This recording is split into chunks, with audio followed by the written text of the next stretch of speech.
Everyone అందరు ఎలా ఉన్నారు బాగున్నారా నేను చాలా బాగున్నాను ఐ హోప్ మీరు కూడా బాగున్నారని అయితే అనుకుంటున్నాను ఇక మధ్యలో ఒక రోజు వీడియో ఇవ్వలేదు కాబట్టి నాకు 1 డే డిఫరెన్స్ అయితే వచ్చేస్తుంది ఇక్కడైనా అలా ఉంటేనే బెటర్ అనిపిస్తుంది అవితోటి ఇక మార్నింగ్ లేవగానే ఎంత హడావిడిగా ఉండిద్దంటే పనులు వచ్చేలోపు ఇంట్లో పనులన్నీ కంప్లీట్ చేసుకోవాలి బట్టలు అంట్లు అవన్నీ కూడా మా అమ్మ వాషింగ్ మిషన్ లేదు కదా మా మమ్మీ అసలు వాషింగ్ మిషన్ ఉన్నా కూడా బట్టలు వాషింగ్ మిషన్ లేదు చేత్తోనే ఉతికిద్ది ఇంకా మా డాడీ ఏమో పెయింటింగ్ అయితే స్టార్ట్ చేశారు నైట్ డ్యూటీ అయిపోయింది కదా ఇంకా మార్నింగ్ వచ్చేసి బ్రేక్ఫాస్ట్ చేసేసి ఇంకా పెయింటింగ్ ఉంటే అదైతే వేస్తున్నారు హవికి ఫ్రెష్ చేసేసాను హవికి కూడా పడుకోబెట్టేశాను ఇంకా నేను ఫ్రెష్ కాలేదు ఇంకా గుడ్లు అయితే వండుకుందామని చెప్పి గుడ్లు అయితే ఉడకబెట్టడానికి వాటర్లో వేసుకున్నాను నిన్నే వచ్చినాయి కదా గుడ్లు ఇవి ఎక్కువ రోజులు ఉండవు మళ్ళీ మురిగిపోతాయి అనవసరంగా అని చెప్పి ముందు తొందరగా వండేసుకుందామని చెప్పి ఎక్కువ గుడ్లే ఇంకా తినేస్తే కూడా మంచిదేలే వేస్ట్ కాకుండా ఉంటాయి అని అయితే ఇంక ఇక్కడ వేస్తున్నాం ఫ్రిడ్జ్లో పెట్టుకుంటే ఉంటాయి బట్ ఎంతైనా సరే ఫ్రెష్గా తిన్నంత ఫీలింగ్ అయితే ఉండదు కదా ఇంక ఈరోజు అమ్మకైతే రెస్ట్ ఇద్దాం అనుకుంటున్నాను పైగా ఈ కన్స్ట్రక్షన్ పనుల వల్ల అసలు ఎక్కడ దుమ్ముగా ఉంటుంది ఇంకా వాళ్ళు ఏదో ఒకటి అడగడం అందించడం ఇంకా మా అమ్మ ఫాస్ట్గా ఏ పని చేయలేదు కదా దానివల్ల అయితే ఇదిగోండి కిచెన్ అయితే ఇంత దారుణంగా తయారైంది పైగా కిచెన్ షిఫ్ట్ చేసి కూడా ఒక 2 months లోపే అవుతుంది అంతకుముందు పైన ఉండేది కదా ఇప్పుడు ఇక్కడికి వచ్చింది పైగా ఇప్పుడు కరెంట్ వాళ్ళని వీళ్ళని వచ్చి దుమ్ము చేస్తానే ఉన్నారు ఇక కన్స్ట్రక్షన్ అంటే తెలిసిందే కదా దుమ్ము అయిపోయింది మనం ఏంటంటే మామూలుగా అయితే మొత్తం అయినాక వచ్చి ఉండేవాళ్ళం ఇప్పుడు ఇంక మాకు అవకాశం లేదు కాబట్టి ఇక్కడే ఉండాల్సి వచ్చింది కాబట్టి అన్నీ ఇక్కడే అయితే సర్దుకుంటున్నాము ఇక నాకైతే అస్సలు నచ్చలేదు ఇంక నేను సర్దుతాను నీట్గా పెడతాను అని అయితే చెప్పాను సరే అయితే అని చెప్పింది సో మీకు మా కిచెన్ కూడా చూపిస్తున్నాను ఇది వచ్చేసి గ్రౌండ్ ఫ్లోర్ అంటే మా అన్నయ్య వాళ్ళు ఉండే ఇల్లు అనమాట ఇది పైన వచ్చేసి అమ్మ వాళ్ళది ప్రస్తుతానికి అమ్మ వాళ్ళు ఇక్కడే ఉంటున్నారు మళ్ళీ పైకి కిందకి తిరగడం ఎందుకు అని చెప్పేసి ఓపెన్ కిచెన్ అయితే వచ్చింది మీరు తిరుపతి ఇల్లు చూసారు కదా సేమ్ అలాగే ఉంటుంది అనమాట హాల్లోనే ఓపెన్ కిచెన్ అయితే వచ్చేస్తుంది నాకేమనిపిస్తుంది అంటే కిచెన్ ఇలా ఉంటేనే బాగుంటుంది అనిపించింది ఏదో ఒక సపరేట్ రూమ్ లాగా లేకపోతే ఏదో ఒక ఊరు వెళ్ళినట్టు పక్కకి వెళ్ళడం అదైతే నాకు నచ్చదు అందుకే నాకు తిరుపతి ఇల్లు కూడా బాగా నచ్చింది ఇట్లా ఓపెన్ కిచెన్ అయితే చిన్నపిల్లలు ఉన్నప్పుడు కూడా వాళ్ళని చూసుకోవడం ఎవరైనా వచ్చినా చూడడానికి టీవీ చూసుకుంటా అయినా పనులు చేసుకోవచ్చు కొంచెం ప్రశాంతంగా అనిపించింది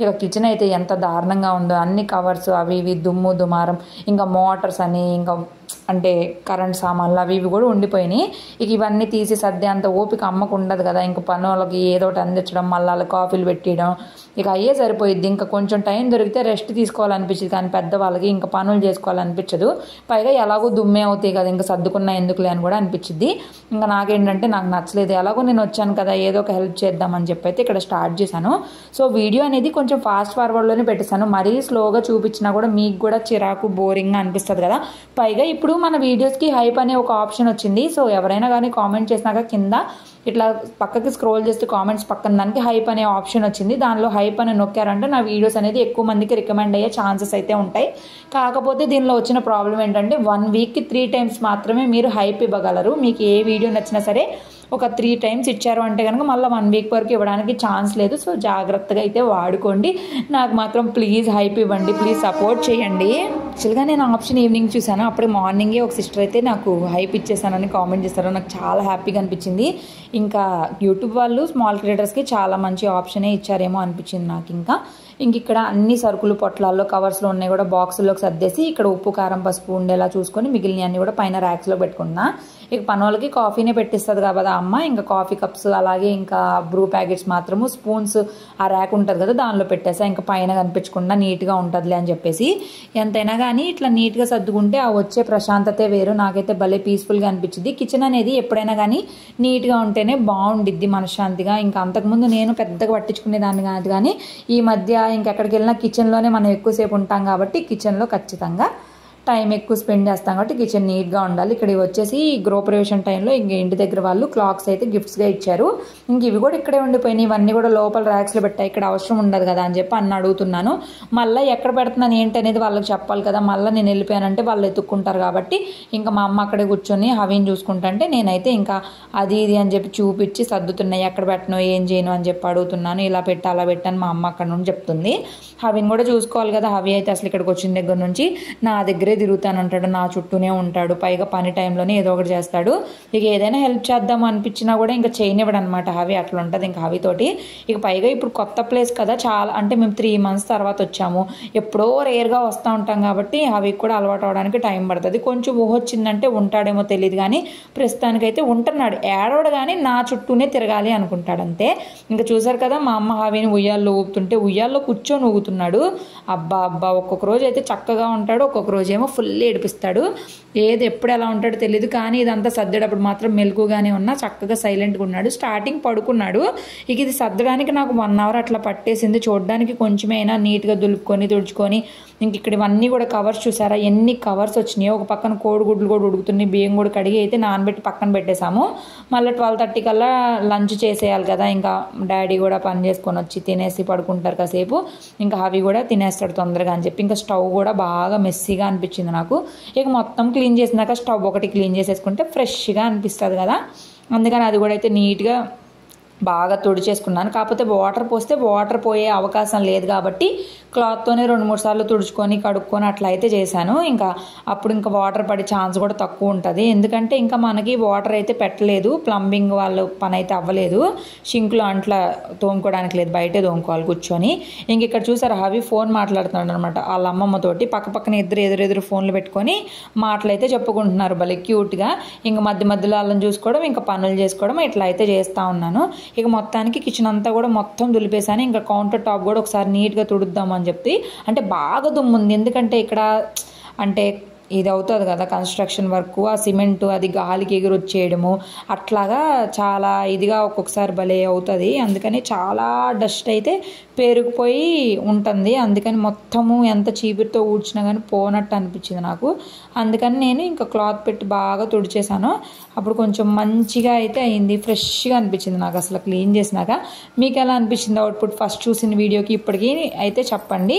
ఇంక ఇక్కడ అన్నం కూడా కుక్ చేద్దామని అయితే స్టార్ట్ చేసాను. ఇంకా బేషన్స్ అయితే పైన ఉన్నాయి, బేషన్స్ తీసుకొచ్చి ఉల్లిపాయలు చిన్న ఉల్లిపాయలు ఒక దానిలో, ఇంకా ఫ్రూట్స్ అన్నీ ఒక దానిలో, ఇంకా టమాటాలు అవన్నీ ఒక దానిలో అట్లయితే సపరేట్గా పెట్టుకున్నా. ఇంకా తీసుకోవడానికి మనకి ఈజీగా ఉండిద్ది, చూడడానికి బాగుంటుంది. అయితే డ్రాగన్ ఫ్రూట్ తెచ్చి 2 days కూడా కాలేదు, చూసారా ఇది ఎంత కుళ్ళిపోయిందో. ఇంకా 2 డ్రాగన్ ఫ్రూట్స్ కూడా కట్ చేసేద్దాము, అనవసరంగా పాడైపోతాయి అని చెప్పేసి ఇంకా అవి కూడా కట్ చేద్దామని అయితే అనుకున్నాను. ఇంక ఇక్కడ చూసారు కదా ఉప్పు కారం పసుపు పంచదార అవి తప్పించి ఏం ఉంచకుండా ఇంకా మిగిలిన అన్నీ తీసి ర్యాక్లోకి అయితే పెట్టేసా. ఇంకా మా అమ్మకి చూపించాను అనమాట, ఇక్కడ ఇది పెట్టా అని చెప్పేసి. ఎందుకంటే మళ్ళీ ఎత్తుక్కుంటారు కదా, మనం ఉండం కాబట్టి కిచెన్లో ఎవరైతే ఉంటారో వాళ్ళకి అప్పచెప్పాలి. ఇంక ఇక్కడ ఇవన్నీ అయితే ఇవైతే ఈ ర్యాక్స్ అయితే పెద్దగా ఏం సర్దలేదు, జస్ట్ రీఅరేంజ్ చేశాను అంతే తప్పించి నేనేం సర్దలేదు. ఇంకా నీట్గా అయిపోయింది అనిపించింది నాకు, చాలా మంచిగా అనిపించింది. ఇక మనం ఎక్కడుంటే అక్కడ నీట్గా చేసేసుకున్నామంటే వాళ్ళకు కూడా కొంచెం హెల్ప్ చేసినట్టు అయ్యిద్ది కదా అమ్మ వాళ్ళకి అని చెప్పి. ఇంకా గుడ్లు కూడా ఉడికిపోయినాయి, ఇప్పుడు ఈ తొక్కులు తీసి ఇంకా కూర వండాలి. కూరకు కూడా అన్ని వెజిటేబుల్స్ అవి కూడా కట్ చేసిస్తాను ఇంకా నేనే. ఇంకా అమ్మ మార్నింగ్ లేకపోవడమే హడావిడిగా చాలా పనులు చేయడం, మళ్ళీ పనులకు వాటర్ పట్టేయడం, వాళ్ళు ఏంటంటే కూలింగ్ వాటర్ తాగుతారు, చాలామంది వస్తారు కదా, ఇంకా చాలా వాటర్ బాటిల్స్ పట్టడం, అసలు చాలా పని ఉండిద్ది హడావిడిగా. నేనైతే అసలు ఏం చేయను. ఇప్పుడైతే కిచెన్ అంతా క్లీన్ చేసేసి ఇంక ఇక్కడ అంతా కూడా స్వీప్ చేసేస్తున్నాను నీట్గా. ఇంకా మాప్ ఒకటి పెట్టాలి కానీ ఇంకా పెట్టడం కుదరలేదు నాకు. ఇంకా నీళ్ళ బింది కూడా ఇందాక పొద్దున అమ్మ బయటికి తీసుకెళ్ళింది కదా, అది కూడా తీసుకొచ్చేసి అయితే లోపల పెట్టేశాను. మొత్తానికి కిచెన్ అంతా క్లీనింగ్ అయిపోయిన తర్వాత ఇక్కడ టీవీ ప్లేస్లో కూడా చిన్న సామాన్లు ఉన్నాయి. పైగా నిన్న కరెంట్ వాళ్ళు వచ్చారు కదా, దుమ్ము అయిపోయింది. రోజు తుడిచినా కూడా ఇదైతే బాగా దుమ్ము వచ్చేస్తుంది, అంటే రోజు పని జరుగుతూనే ఉండిద్ది కదా, ఇంకా రోజు దుమ్ము పడతానే ఉండిద్ది. అందుకని అదైతే బాగా దుమ్ము అయిపోయింది. ఇక అది కూడా దులిపేసి ఇంక మొత్తం దులిపేసరికి ఇదిగో మా మేనల్లుడు అయితే వచ్చేసాడు, భవి ఇద్దరు తెలుసు కదా మీకు, 1 month డిఫరెన్స్. అప్పుడు బర్త్డేకి కూడా వచ్చాము. భలే ముద్దుగా మాట్లాడుకోవడం, ముద్దులు పెట్టుకోవడం, భలే క్యూట్గా ఉన్నారనుకుంటున్నారా? లేదండి బాబు, ఒకరినొకరు తోసుకుంటారు కొట్టుకుంటారు, వీళ్ళిద్దరిని చూడలేక నా పని అయిపోయిద్ది. ఇంక వచ్చి చక్కగా అయితే ఫస్ట్ అయితే భలే ముద్దులు పెట్టుకున్నారు, చాలా ఇది చేశారు. ఇక వీళ్ళిద్దరిని చూసుకోవడమే నాకు పని అయిపోయింది. పైగా భవి పిల్లలు ఎవరికైనా కానీ 2-3 పిల్లలు కలిసి ఉంటేనే వాళ్ళకు కూడా సందడిగా ఉండిద్ది. ఎంత మనం పెద్దవాళ్ళం ఉన్నా సరే పిల్లలు ఉంటేనే టైంపాస్ అండి. మనం ఎంత ఉన్నా సరే పిల్లల్లాగైతే మనం అస్సలు ఆడుకోలేం కాబట్టి పిల్లల్ని టైం స్పెండ్ చేసేలా చూసుకోవాలి. 3 months తర్వాత అయితే కలుసుకుంటున్నారు వీళ్ళు. ఇంకా వచ్చేస్తే ఒకళ్ళొకళ్ళు కలవరించుకుంటారు కదా ఎవరైనా కానీ, పిల్లలు వీళ్ళని కాదు. ఇంకా 2 చెల్లెళ్ళు ఉన్నారు హవికి, అట్లా అందరు కలిసి అట్లా మంచిగా ఆడుకుంటారు. ఇంక ఇక్కడ ఏంటంటే ఇద్దరు చెరోక్ ఫోన్ తీసుకొని అవి ఎలా అంటే అందరినీ కంట్రోల్ చేసే మైండ్ సెట్ అనమాట. ఈయన ఏం చెప్తే అదే చేయాలి, ఈయన ఏం చేస్తే అదే చేయాలి అంటాడు. భవి ఏంటంటే అడ్జస్ట్ అయిపోతున్నాడు, కానీ అవి అలా కాదు అసలు. ఈ పిల్లోడు ఫోన్ పట్టుకుంటే ఆ బుడ్డోడు కూడా ఫోన్ పట్టుకోవాలని ఏడుస్తాడు, ప్రతి దానికి ఏడుస్తున్నాడు హవి అసలు ఇక్కడికి వచ్చిన దగ్గర నుంచి. ఇక అన్నం అయితే ఉడికిపోయింది, అప్పటికే టైం 1 పైన అయిపోయింది. ఇంకా కోడిగుడ్డు పులుసు కూడా పెట్టేసింది అమ్మ. ఇంకా నేను అన్నం అయితే పెడదాం ఇద్దరికి అని చెప్పేసి అన్నము అంతా కలుపుకుందామని ఇద్దరిని కూర్చోబెట్టాను. భవి ఉండట్లేదు పడిపోతున్నాడని కిందకు దింపేసి, హవి మాత్రం చక్కగా కూర్చుంటాడు. తెలుసు కదా హవికి కిచెన్లో కూర్చోవడం అలవాటు ఉంది కదా, అందుకని అయితే ఇక్కడ కూర్చోబెట్టేసి ఇంకా అన్నం అయితే కలుపుతున్నా. ఇంక ఫుల్ ఏడుస్తున్నాడు అని చెప్పేసి ఇక ఇద్దరికి ఇప్పుడు అన్నం కూడా పెట్టాలి. నాకేమనిపిస్తుంది అంటే ట్విన్స్ ఉంటే అసలు ఎట్లా హ్యాండిల్ చేస్తారా అనిపించింది నాకు. ఒక పూటకే వాళ్ళిద్దరిని హ్యాండిల్ చేస్తుంటే ట్విన్స్ ఉన్న తల్లిదండ్రులకి అసలు ఎంత పెద్ద టాస్కా అనిపించింది. చాలా కష్టం కదా ఇద్దరిని ఒకేసారి హ్యాండిల్ చేయడం. నాకైతే హవిని హ్యాండిల్ చేయడమే ఒక్కొక్కసారి చాలా కష్టంగా చాలా కష్టంగా ఉండిద్ది. ఇక ఇద్దరికి అన్నం పెట్టుకుంటా భలే అనిపించింది నాకు. ఇద్దరు పిల్లలు ఉంటే ఇలాగే ఉండిద్దా ఏంటా అని చెప్పి. ఎంతైనా ఉండాలండి ఇద్దరు పిల్లలు కానీ ముగ్గురు పిల్లలు కానీ. మన ఇప్పుడు ఈ జనరేషన్లో అయితే ఒక బేబీని కనేసరికి ఇంకా మేము కనలేం, మేము పెంచలేం, మాకు ఫైనాన్షియల్గా లేదు అది ఇది అని అంటున్నారు. కానీ అది వరకు రోజుల్లో డజన్ మంది అర డజన్ మంది కనీసం 3-4 కనేవాళ్ళు. ఇప్పుడైనా వాళ్ళకి ఒకరికొకరు తోడు ఉండాలండి. ఒక్కరిని కనేసామంటే పాపం వాళ్ళకు కూడా చాలా బోరింగ్గా లోన్లీగా అనిపించిద్ది. ఇప్పటికే నాకు హవిని చూస్తే చాలాసార్లు అలాగే అనిపించింది. తొందరగా ఇంకొక బేబీ ఉంటే హవి కూడా వాళ్ళ తమ్ముడితోనో చెల్లెలతోనో ఆడుకుంటూ ఉంటాడు కదా అని చెప్పేసి. ఏమీ చేయలేము. ఇంకా అప్పుడు నిన్న వీడియోలో అప్పుడే మీరు నల్లగా కూడా అయిపోయారని అయితే కామెంట్స్ చేశారు.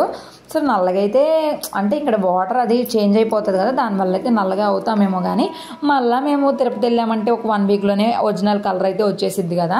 కలర్ ఏం పర్మనెంట్ కాదు. కొంతమంది అయితే కలర్ చేంజ్ అవ్వకుండా అలాగే ఉండిపోతారు. మా స్కిన్ టోన్ ఏంటంటే వాటర్ చేంజ్ అయితే ఈజీగా కలర్ బ్లాక్ అయిపోతాము. మళ్ళీ వాటర్ సెట్ అయిపోగానే మళ్ళీ యాజ్ యూజువల్ నార్మల్ కలర్కి వచ్చేస్తాము. ఇక నా స్కిన్ టైప్ కానీ మా వారి స్కిన్ టైప్ కానీ హవి స్కిన్ టైప్ కానీ మా ముగ్గురిది అంతే. ఇంక అందుకే ఎక్కడికి వెళ్ళినా కానీ ఇంక ఇట్లా ఉంటుంది. మా ఆయన కూడా అప్పుడే నల్లగా అయిపోయాడు పిల్లోడిని ఎండలో తిప్పొద్దు అని చెప్పి ఫోన్లు చేసినప్పుడల్లా చెప్తానే ఉంటాడు. అసలు అవి మార్నింగ్ నిద్రపోతే మా డాడీ మిషను అది కలుపుకోవడానికి మిషన్ ఆన్ చేస్తే ఇంక హవి నిద్ర లేచిపోయాడు. ఎక్కువసేపు పడుకోలేదు. ఇంకా లేచిపోయాడు. భవి వచ్చాడు కదా, భవితో ఆడుకుంటూ అట్లాగా ఉన్నాడు. ఇంక వీళ్ళిద్దరికి అన్నం పెట్టేసిన తర్వాత నేను మా అమ్మ కూడా అన్నం తినేసాము. ఫుల్ ఆకలేస్తుంది. నాకేమో బాగా ఆకలేసింది.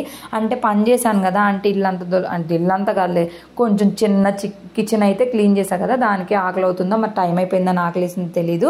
ఇక నేను అన్నం తింటంటే నా ప్లేట్లోకి వచ్చి తెల్లన్నం తీసుకొని తింటున్నాడు హవి. ఈ మధ్య తింటంటే వచ్చేసి ప్లేట్లో వైట్ రైస్ అయితే తీసుకొని తినేస్తున్నాడు. భవి అయితే అమ్మ అని చెప్పి అయితే తిరుగుతున్నాడు. భలే ముద్దుగా అనిపించింది. పిల్లలందరూ ఒక చోట ఉంటే బాగుంటుంది. చూశారు కదా ఎట్లా తోసేస్తున్నాడు. అసలు ఉన్న చోట ఉండట్లేదు. అసలు తీసుకెళ్ళి ఆ భవిని అయితే పాపం ఎన్నిసార్లు తోసి పడేశాడు. అవి సైలెంట్గా ఉన్నట్టుంటాడు, మళ్ళీ ఊరికే వెళ్ళి ఏదో ఒకటి చేస్తాడు. ఇక పిల్లలు ఇద్దరు ఒకే చోట ఉంటే అంతే కదా. ప్రస్తుతం భవి పడుకున్నాడు, నిద్రపోయాడు అన్నం తినగానే చక్కగా. హవిని ఎంతసేపు పడుకోబెడదామని ఉయ్యాలు వేసినా పడుకోలేదు. ఇక సరేలే గారే అన్నాడని చెప్పి 3:30కి మా డాడీ గారెలు తీసుకొస్తానని వెళ్తానంటే లేదు హవిని కూడా తీసుకెళ్ళని సైకిల్ మీద కూర్చోబెడతాంటే గుచ్చుకునిద్దంటే ఇంకా టవల్ అయితే వేసి ఇచ్చాను. ఇంకా తీరా హోటల్కి వెళ్ళేసరికి వాళ్ళైతే ఇంకా స్టార్ట్ కూడా చేయలేదంట. మా అమ్మ చెప్తానే ఉంది 4 తర్వాత వేస్తారు, వెళ్ళొద్దు అన్నా కూడా మా డాడీ లేదు వేస్తారని చెప్పి అయితే తీసుకెళ్తే వాళ్ళేమో ఇంకా వేయలేదంట. ఇక అంతే తాత గారే గా అని చెప్పి ఇంక మా నాన్న చెవులు పోయి ఉంటాయి నాకు తెలుసా ఎలా చెప్తాడో. ఇంకా నియర్లీ గంట దాకా రావట్లేదు. అసలు అరగంట పైన అయిపోయింది, ఇంకా రావట్లేదంటే అప్పుడు మా అమ్మ అనింది వాళ్ళు ఇంకా స్టార్ట్ చేసే ఉండరు, వీళ్ళు వెళ్ళారు, వీళ్ళు చెప్తే వినరు అని చెప్పి. ఇంకా నిన్న క్రెయిన్ వచ్చేసి గుంటలు అయితే తీసింది కదా, వాళ్ళు సరిగానే బోడకుండా వెళ్ళిపోయారు. అసలు వెళ్ళడానికి రావడానికి కూడా కష్టమైపోయింది. మెయిన్ రోడ్ మీద గుంటలు తీసి వదిలేశారు. ఇంకా ఒక పని చేసినప్పుడు పూర్తిగా చేసి వెళ్ళరు, ఏదో ఒకటి చేస్తారు. ఇంక మా డాడీ కూడా ఇదంతా తొక్కడం కష్టంగా ఉంది, ఎందుకు పిల్లోడిని ఇచ్చి పంపించారని అయితే అడుగుతా ఉన్నారు. తీరా వచ్చేసరికి ఇంకా చూసారా ఇలా పరిస్థితి ఎట్లా అయిపోయిందో. ఇంక వచ్చి పని తింటున్నారా, ఇంత కష్టపడి ఇంత హడావిడి గొడవ చేశాడు కదా అవి. కరెక్ట్గా ఒక గారె కూడా తినలేదు. ఇంకా ఎక్కువైపోయి భవికి నోట్లో పెడుతున్నాడు చూడండి, ఏదో పెద్ద ప్రేమతో పెడుతున్నారు అనుకున్నారు. ఆయన గారికి ఎక్కువైపోయి పెడుతున్నాడు. ఇద్దరు పిల్లలు కూడా అస్సలు తినలేదు. మొత్తం కింద పడేయడం, ఇసిరేయడం, గందరగోళం చేసి ఆ గారెల్ని వేస్ట్ చేసేసారు పిల్లలిద్దరూ. ఇంకా దాని తర్వాత నిన్న మేము ట్రైన్ కొన్నాం కదా, ఆ ట్రైన్ని 4 ముక్కలు చేసి ఇసుకలో ఆడి ముంచి లేపి తలల మీద పోసుకొని గందరగోళం చేశారు. ఇక వాళ్ళ భవి వాళ్ళ అమ్మ నాన్న కూడా వచ్చారు, మా వదిన అన్నయ్య కూడా మార్నింగ్ వదిలిపెట్టి వెళ్ళారు కదా. ఇంక ఉంచుకుంటాంలే, ఉంటాడో లేదో చూద్దామని అయితే ఉంచుకున్నాము. ఇంక మా వదిన కూడా ప్రెగ్నెంట్గా ఉంది కదా, అలవాటు చేయాలి అని చెప్పేసి. ఇంక ఉన్నాడు, చక్కగా ఉన్నాడు, బాగానే ఉన్నాడు. కానీ నిద్రపోయి లేచేసరికి మాత్రం పాపం బిక్కగా చూస్తున్నాడు, అమ్మ నాన్న కనిపించలేదని. ఇక వీళ్ళిద్దరిని చూసి నాకు కొంచెం సుగంధి వాటర్ కూడా తీసుకొచ్చాడు మా డాడీ గారెలతో పాటు. ఇక అయితే నేను తాగుతున్నాను. పిల్లలకైతే నేను అస్సలు తాపించాను, ఎందుకంటే ఇవి కూల్గా ఉంటాయి, పైగా సోడా కలుపుతారు, పిల్లలకి మంచిది కాదని చెప్పి. ఇక వాళ్ళ అమ్మోళ్ళు వచ్చినాక భవి కూడా కొట్టడం స్టార్ట్ చేశాడు. ఎప్పుడైనా పిల్లలు అమ్మ నాన్నలు చూసుకొని కొంచెం ఎక్కువ చేస్తారేమో అనిపించింది. అవి కూడా అంతే. ఇక ఆడుకొని మట్టి పోసుకొని రకరకాలుగా చేశారు. కాసేపు భవి ఆడుకొని ఇంటికి వెళ్ళిపోయిన తర్వాత హవి నైట్కి అన్నం కూడా తినకుండా ఏడ్చి పడుకున్నాడు. 5:30, 6:30 దాకా ఆడుకున్నారు వీళ్ళిద్దరూ. తర్వాత 7:30 కల్లా హవి నిద్రపోయాడు అనమాట. ఫుల్ మట్టి అయ్యాడు కదా అని చెప్పి స్నానం చేయించాను. స్నానం చేయించి అన్నం తిను అన్నా కూడా తినకుండా అయితే ఫుల్గా ఏడ్చి పడుకున్నాడు. సో మొత్తానికి ఈ రోజంతా సందడిగా గడిచింది. నైట్ అయితే ఇంకేం నేను షూట్ చేయాలి, హవి పడుకున్నాడని చెప్పి.